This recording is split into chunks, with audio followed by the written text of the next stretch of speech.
Salut les amis, j'espère que vous allez bien, c'est Jacques. Aujourd'hui, on se retrouve dans ma toute nouvelle vidéo sur comment créer un repas sain et équilibré. Avant de vous expliquer comment faire pour créer un repas sain et équilibré, je vais vous montrer plusieurs repas à la suite et vous allez me dire quel est le point commun entre tous ces repas. Est-ce que vous avez vu le point commun qu'a tous ces repas? Alors, tous ces repas, je vais vous le dire, ils ont tous les macronutriments nécessaires au bon fonctionnement de notre corps. Alors, quand on parle de macronutriments, qu'est-ce que c'est? Alors, les macronutriments sont composés de 3 catégories. On a les protéines, les glucides et les lipides.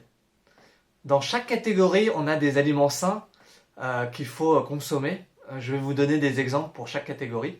Alors, au niveau des protéines, on a du poulet, de la dinde, du steak haché 5% de matière grasse, du tofu, du soja, des légumineuses comme les haricots rouges et les lentilles, etc. Au niveau des glucides, on a également d'autres aliments que je vous conseille. On a les pâtes semi-complètes ou complètes, du riz, des patates douces, des patates, du pain complet. Et au niveau des lipides, c'est également la même chose. Il y a du bon gras et du mauvais gras. Je vais donc vous donner tous les aliments considérés comme bons gras.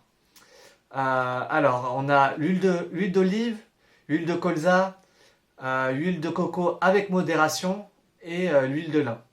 Maintenant que vous connaissez les macronutriments, on va pouvoir créer nos repas du midi et du soir. Il faut également compter les légumes comme une variable super importante de nos repas. Je vais vous expliquer tout de suite. Alors, au niveau de la répartition de nos repas, par exemple pour le midi, il va falloir répartir de cette façon-là. 1 tiers de protéines, 1 tiers de glucides et 1 tiers de légumes. Et un peu de lipides, avec du bon gras bien sûr.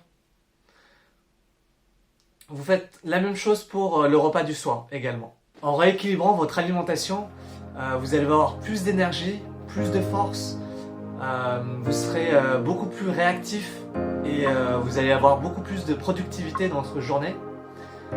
Vous ne connaîtrez même plus les coups de barre après manger. Si vous avez kiffé la vidéo, n'oubliez pas de liker, de commenter, de partager massivement la vidéo et de vous abonner. Je vous laisse là, à la prochaine.